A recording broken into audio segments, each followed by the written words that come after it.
نبی پاک علیہ السلام نے فرمایا صبح جب انسان بیدار ہوتا ہے تو فرمایا سارے وجود کے جو اعضاء ہیں نا، ہاتھ بھی، پیر بھی، کان بھی، ناک بھی، یہ سارے وجود کے اعضاء زبان کی منت کرتے ہیں، کہتے ہیں تیری مہربانی، تو ٹھیک رہے گی تو ہم بھی ٹھیک رہیں گے، اور تو اگر بگڑ گئی تو ہمیں بھی لے ڈوبے گی۔ گالی زبان دیتی ہے اور مار پڑے تو پھر سارے جسم پہ پڑتی ہے۔ تو اگر یہ صحیح رہتی، یہ ٹکڑا اگر محفوظ رہتا تو معاملہ ٹھیک رہتا۔ اپنی زبان کو محفوظ رکھیں، اس کی حفاظت کریں، اس کو غلط استعمال نہ کریں۔ ایک بوڑھی اماں مجھے ایک دفعہ مل گئی، میں کسی دور علاقے میں نکلا ہوا تھا تو ملاقات ہو گئی۔ وہ کہنے لگی 2 منٹ میں نے ملنا ہے ان سے جن کا میں نے خطاب سنا ہے۔ تو کہنے لگی حضرت جی بتائیں، اگر کسی کو معاف کرنا ہو اس کے لیے بھی کوئی وظیفہ ہے کہ معاف کرنے کو دل کرے؟ تو میں نے کہا اماں جی یہ آپ نے کیا بات کر دی؟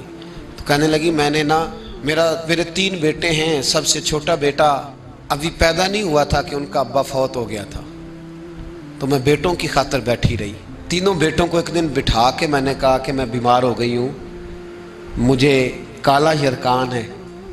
تو کہتے ہیں بڑے والا بیٹا کہنے لگا میرے خرچے زیادہ ہیں، درمیان والا کہنے لگا اماں جی کوئی دیسی علاج کرائیں گی تو بہتر رہیں گی۔ تو میں نے سب سے چھوٹے والے سے پیار زیادہ کیا تھا، میں نے اس کی طرف توجہ کی، میں نے کہا تیرا کیا خیال ہے؟ کہنے لگا اماں مجھے پتہ ہے آپ کی توجہ میری طرف ہے، میں پیسے تو زیادہ کماتا ہوں لیکن آپ کو پتہ نہیں کہ میری مجبوریاں کتنی ہیں۔ اماں کہتی ہے میں اٹھ کے آ گئی، میں نے خود انہیں بٹھایا تھا، بات کی تھی، پھر کسی نے انہیں سمجھایا تو وہ تینوں معافی مانگنے آئے۔ 1 دفعہ نہیں 100 دفعہ آئے ہیں، میں نے معاف بھی کر دیا ہے، دوائی بھی لے کے دیتے ہیں، اچھا علاج کرایا ہے، میں ٹھیک بھی ہو گئی ہوں، پر حضرت جی میرے دل سے بات نہیں جاتی، وہ جملے نہیں جاتے۔ وہ تینوں بیٹوں نے جو مشترکہ مجھے کہا، میں نے تو جوانی بھی انہیں دے دی، میں نے تو اپنی زندگی ساری ان کے نام کر دی، مجھے کوئی وظیفہ بتاؤ میں مرنے سے پہلے انہیں معاف کر دوں۔ وہ جو کسی ایک نے کہا تھا نا خرچے زیادہ ہیں، اور جو دوسرے نے کہا تھا اماں میری مجبوریاں بڑی ہیں، تو میرے دل سے بات نہیں جاتی، میں کیسے بھلاؤں؟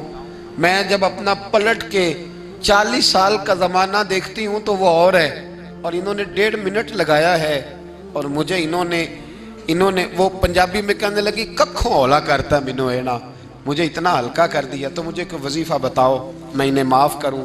تو میں نے کہا ماں وظیفہ کیا بتاؤں میں، ماں کا دل اللہ نے پہلے ہی بڑا نرم بنایا ہے، تو انہیں معاف کر ہی دینا ہے، تو نے کسی نہ کسی دن راضی ہو ہی جانا ہے۔ بات خدا را تیری زبان کا وہ جملہ جب تو اماں کو کہتا ہے نا میں کتنے سیاپے کروں، جب تو ابا کو کہہ دیتا ہے کہ ابا میں کدھر جاؤں، تجھے پتہ نہیں کہ دل کس طرح ٹوٹتے ہیں، تباہیاں کتنی اترتی ہیں، یہ خبر نہیں کہ وہ ایک جملہ تو کہہ کے چلا گیا، وہ ماں جس نے بڑے دکھ تیری خاطر برداشت کیے، اگر سسرال سخت تھا تو تیری خاطر برداشت کیا، ایک زبان کا وہ فکرہ اگر تو کنٹرول میں رکھتا، اتنا بڑا گیپ تو نہ آتا تیرے اور تیری ماں کے درمیان، اتنے فاصلے، اور تیرے اور تیری ماں کے درمیان فاصلہ نہیں بڑھا، تیری اور تیری جنت کے درمیان فاصلہ بڑھ گیا۔